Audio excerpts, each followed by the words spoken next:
Hey guys, and welcome to Crush Your Convo. We're crushing the conversation one episode at a time. I'm here to give you my review of episode 3 of Starfleet Academy, Vitus Reflux.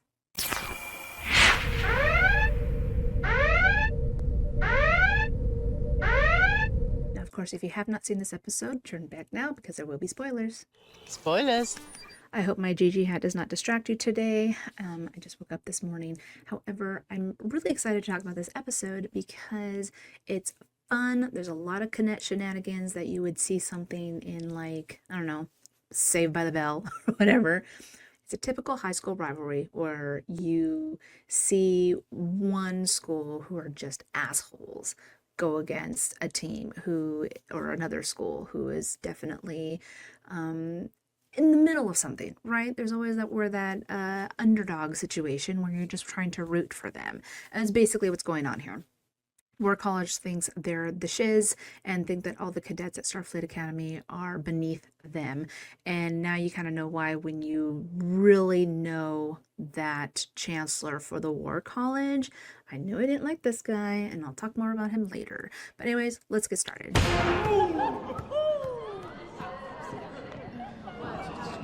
Academy cadets, do you find it challenging to run while also debating the ethical ramifications of hurting the floor? Do you find it challenging to be a War College douchebag? Know your best. Dude, I just got smacked in the head. You're gonna take up half her space. Get ready to be target practice.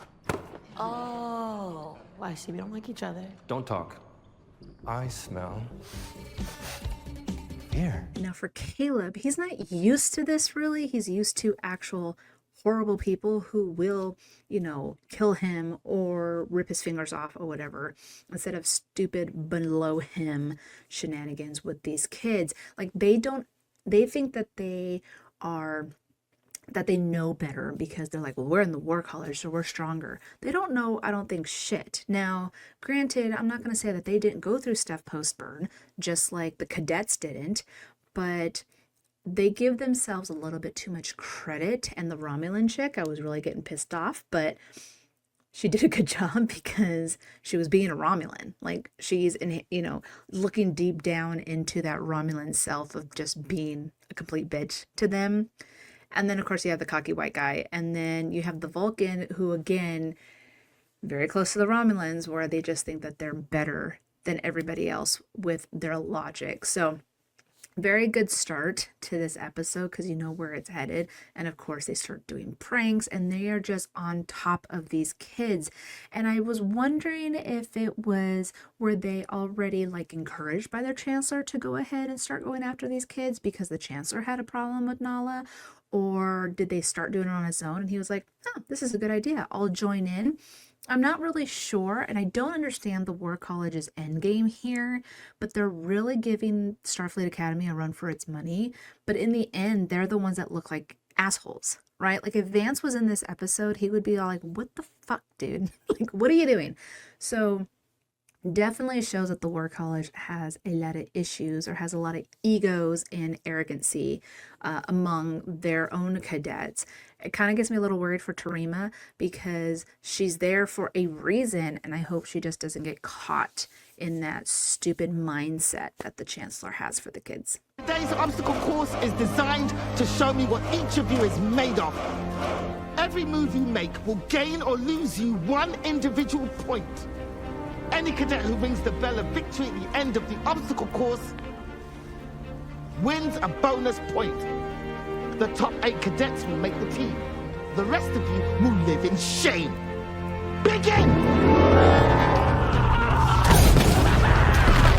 Release the drones! So here Laura and Jet are creating this team, Calica, to, choose the best out of the best when it comes to, I guess they were kind of calling it like laser tag, which of course it wasn't very much like laser tag, and I'm assuming it was also going against the War College kids because they were both there in the gym. So here they are trying out, and of course you see lots of shenanigans, screaming, people falling around and freaking out. And then of course you see like Darren and Genesis trying to, fight for captain. And of course Caleb is like, I don't even want to join this because I am not part of a team, though we kind of find out later, thanks to Tarima, that he really does enjoy being a part of a team. But that's a whole other story. So anyways, I think this part was hilarious when Laura was like, release the drones. I was like, what the fuck? What is this? She's having a little too much fun. Her Klingon side, and she has like the worst of the worst. Klingon and Jem'Hadar, like fierce warriors to the death, and she has each of them.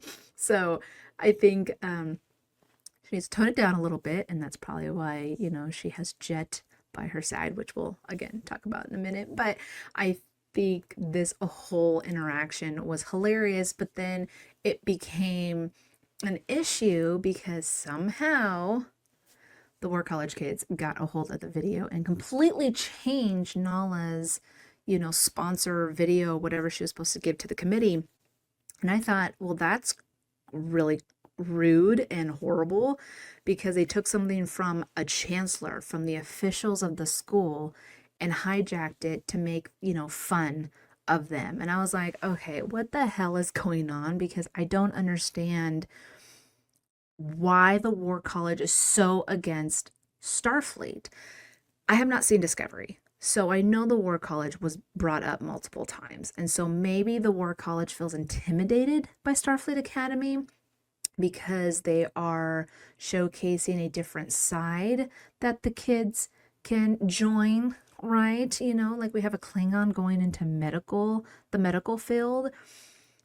And so I think they might be a little intimidated. And so he was trying every effort to bring Nala down and her cadets. And I think that was just absolutely horrible, but it really just showed their true colors. Kids accessed our security to get that footage, which was only possible with an instructor's help. Is that an accusation? A fact.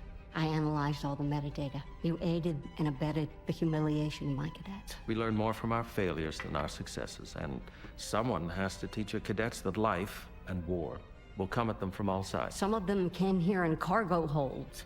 They don't need a reminder that life isn't fair. Apparently they do. Put yourself in their shoes for a sec. So after the first issue, when the first prank where the kids were transported and they were naked or half naked or whatever, being thrown around places, Laura was concerned. She was all like, if they shenanigan one, or they shenan once, they're going to shenan again, right? And she was like, you need to stop this. Now, at first it seems Nala's like, kids will be kids, it's fine. But Laura was very concerned because she knew how that chancellor was. I can't think of his name right now, and it's probably because he pissed me off and I didn't want to remember it. But she knew how he was, and she even mentioned about tea. So all this stuff is going down. But then Nala had taken them into with the plant, okay, which is the Vitus Reflux. And it repeats itself and everything. It was a cute little plant. And they didn't understand why she was bringing up botany. And they're like, how is this going to prank them back? They had talked about like a bunch of cadets had done this, this, and this. Oh, I think they said the 28th century. And it was amazing. It was the best prank of the, ever that, it went down in history. But, Nala's like, no, but you should do it this way and have patience and empathy. That's what she kept saying, patience and empathy. And the kids were not understanding what the hell she was doing. But when these cadets, the War College kids, went and hijacked her video, she knew off the bat, she's like, this was on you. You gave them permission. You gave them your authority, because he has like secret codes and everything. And he used it to humiliate a bunch of kids. That is so horrible. Like, I'm all like, dude, did you not get enough hugs as a kid or something? Like, what the fuck? That's what pissed her off. She was like, they all came in, some of them came in cargo holds. They don't need to be reminded of this kind of stuff. And he's like, yes, they do. And it's just like the arrogancy. I was just like, oh, can you please punch him in the face? Now I understand what Laura was trying to say and was trying to warn Nala. But of course, Nala had an end game this entire time. But again, that was the moment where she was just like, okay, cool, this is what's going down. Now, of course, the kids try to take it upon themselves to do a laser tag type thing in the atrium. And of course, they're getting their asses whipped because Darren became a captain very horribly. He used Genesis's you know, sensitive issues against her to make him the best. So that, of course, is a jock, stupid ass way of winning. And she was upset, she was pissed, and she knew there was more below the surface with Darren, but she was very hurt by him using that against her. And so even though she still participated, because she's like, I'm not going to go against the entire team, and I'm going to listen to you, but I don't have to agree with you, right? So she had every right to be pissed off when it came to that. But of course, because Darren is so like fight, fight, fight, and he is also dealing with his own issues with his parents, he was just letting them lose, right? They were just sheeps to the slaughter. And finally, until he was kicked out and Genesis took over, they strategized something to make them actually get a point on the board. And even the Vulcan from the, you know, cadet from the War College side was like, oh, they found a strategy, and that was removing you. Okay. And I think that was a humble pie moment for Darren, because he was not listening to his team. He was basically like, do this or nothing, like, right? And she was listening to her. She used the strengths of everybody around her. And I think even the Vulcan from the War College was, you know, like, not bad, right? So again, everything kind of hit the fan at this point, because then they all got in trouble, because this is not what Nala was wanting. Hello. Hi. Patience and empathy. These are strategies, tools. What? Mere. Are your pajamas covered in little accordions? They are tiny warp cores. You want to say something cute about it? Huh? Do ya? Do ya? You want to end this war once and for all? Show some growth. Growth! Is anybody listening? Who doesn't want those PJs? I'm just saying. When she said they were little warp coils, I started laughing so hard. And I was like, of course she would have little silk pajamas with warp coils on them. Nala's character, like, her character is so unique, and she is so out there, right? And she's just a pure lanthanite, like, absolutely. She's been getting a lot of hate online, obviously, because of the way she sits and flips and does all these different things. But that's the character. There's been so many different characters in Star Trek history that were not, you know, the proper captain, like Captain Picard, or even Sisko, or even Janeway. I can even think about like Jadzia, who she was the first officer to Sisko. No, wait, that was Kira. Well, she was high up ranking, second officer, I believe she was. And she did some random shit. All of a sudden, she's being a, you know, fighting a Klingon Civil War, you know, what was it, that blood oath thing? I mean, every character is unique in their own way. Beverly even sat differently in a chair, okay? Riker used to sit in the chair, oddly.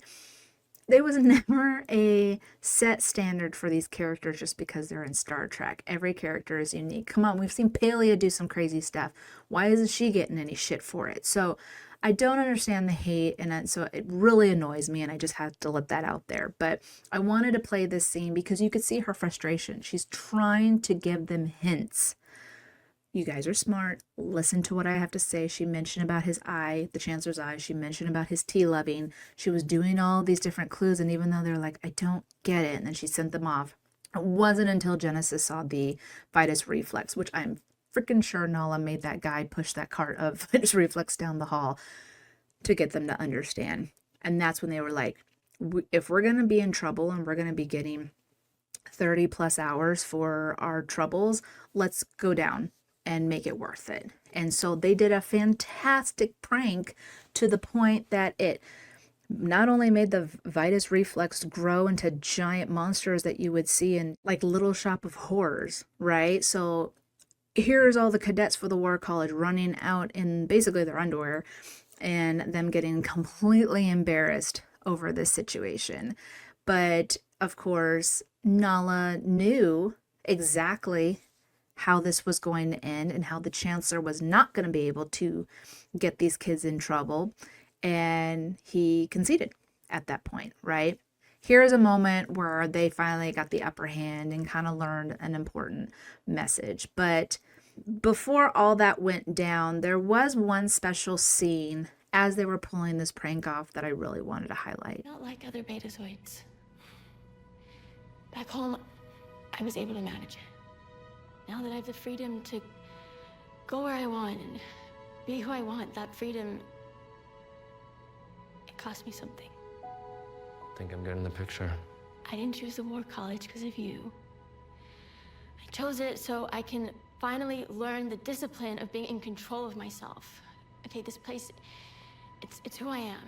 I mean, it's who I have to be. So Caleb has this idea that Tarima went to the war college because of him. He's kind of having this Zach Morris attitude of like, oh, well, it's because of me and all this stuff. You have feelings, blah, blah, blah.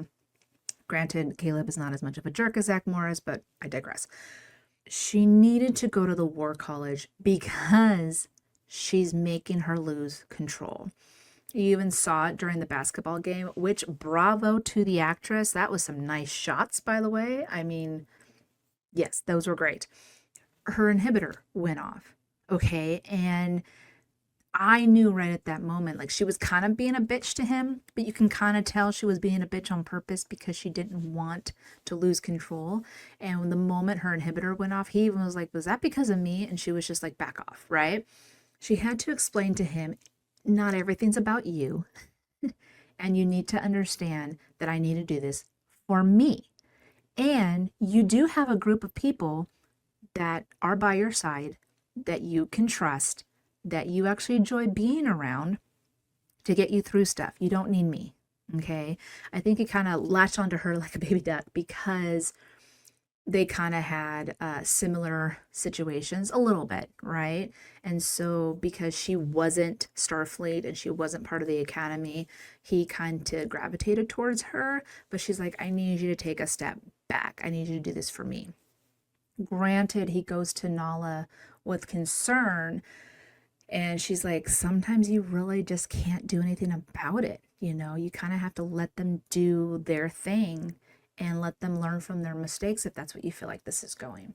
So they have a cute little moment, you know, they're smiling and they're kind of hitting each other and stuff like that. And I'm really anticipating what's going to happen when they do find his mom, which granted, mom was not mentioned at all this entire time.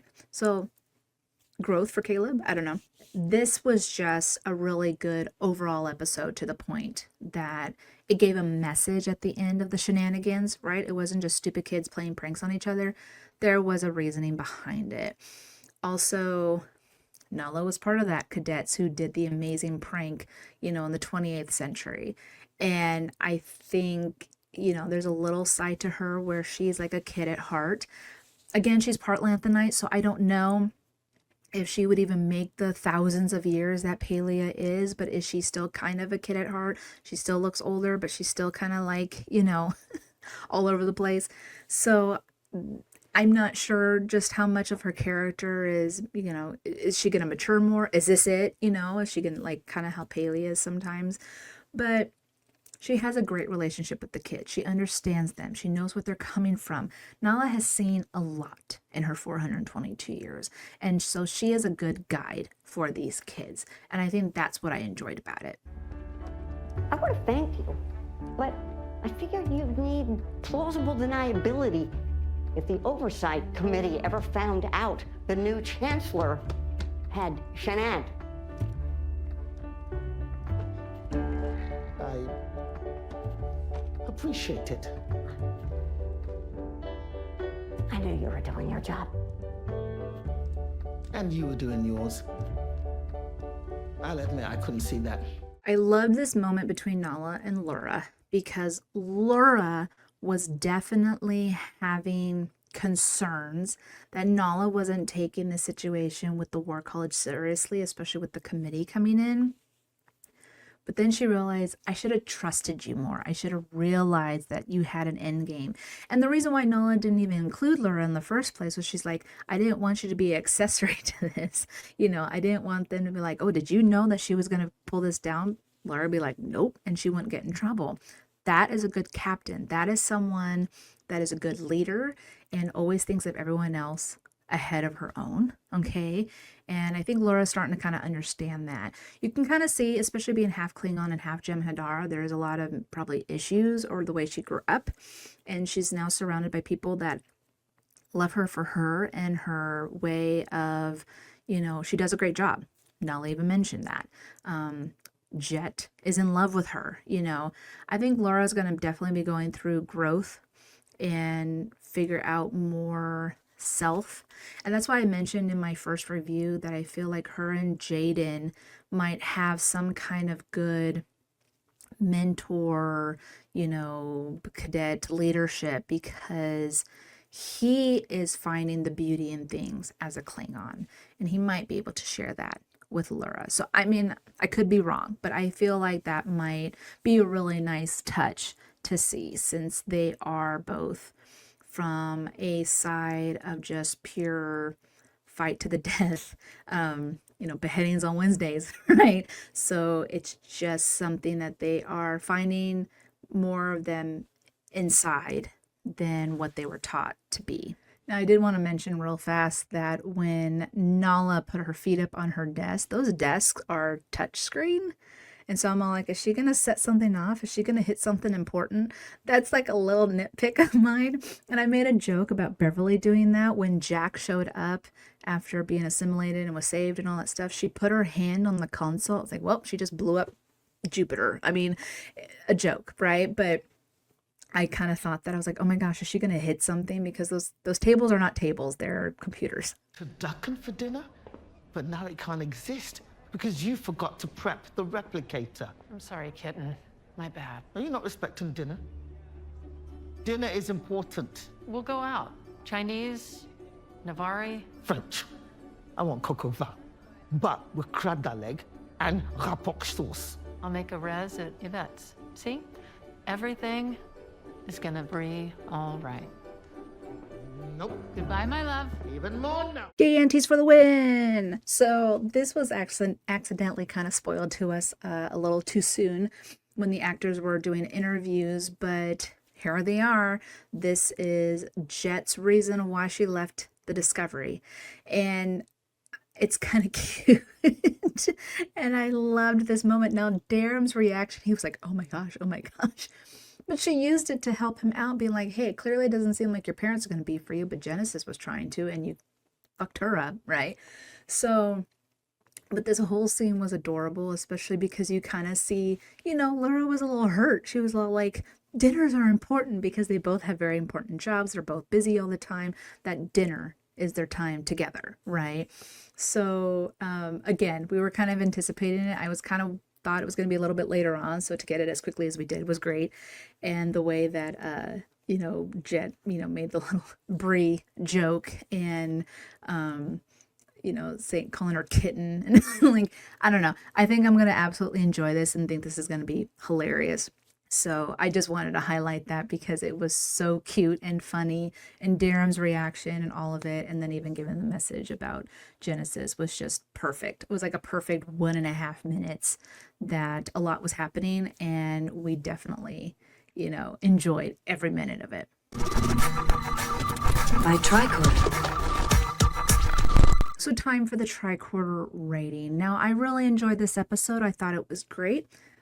I think I also give it a 4 out of 5. So far, this season has been pretty solid. The show has been very solid. It's hitting all points, little nitpicks here and there, but I'm not bored when I watch this episode. All the episodes have been an hour. So you kind of wait and see. I think maybe it's a smidge under the last two, but just a smidge, but not enough to give it a 3 or even a 3.5. So I'm definitely going to give it a 4. But here are the votes that I got on my Patreon page. So I got a tricorder rating of 7 votes. 29% gave it 5 competitions. 57% gave it 4 pranks. 14% gave it 3 testing friendships, and 0 for 1 and 2 problems. As you can see, 4 pranks seems to be the highest on this one. I give it a 4 pranks. I think it was very, very solid. I really enjoyed it. And I'm curious what else you guys thought about it. If you want to go ahead and comment below and let me know your thoughts, that would be awesome. Don't forget to like, this video, and please help spread the word to help me get to 1,000 subscribers. I did want to mention, because I don't know if I actually brought this up in my last 2 videos. This was brought to me on Threads, so if I'm repeating myself, my apologies. But John on Threads said that the characters are fascinating. I look forward to getting to know them better. Holly Hunter is doing sublime work, bringing something new and innovative to the captain's chair. I feel like I already told you guys this, but I didn't remove it from my banners, and I feel like I might have forgotten, so let's repeat it just in case. But I wanted to let you guys know what John had said, because I think it's one of those things that, you know, some people were already criticizing the show just because of, you know, the clips and the trailers and the posters, whatever. But when you actually see the acting and the story, you're like, oh, this is interesting. This is intriguing. I'm very excited to see what's going to happen next. My husband's actually really enjoyed it. I'm trying to get my coworker. She's like, this sounds like a show I might like. I was like, yes. So I can't wait to hear what she has to say. She was on my episode when we were recapping on Lower Decks, and we did Starbase 80. She's going to be watching Starfleet Academy, so I'm really excited to see what she has to say. So anyways, guys, thank you so much for listening. I hope you guys have a wonderful weekend. Can't wait for the next episode. And of course, as always, live long and prosper. Pressure out.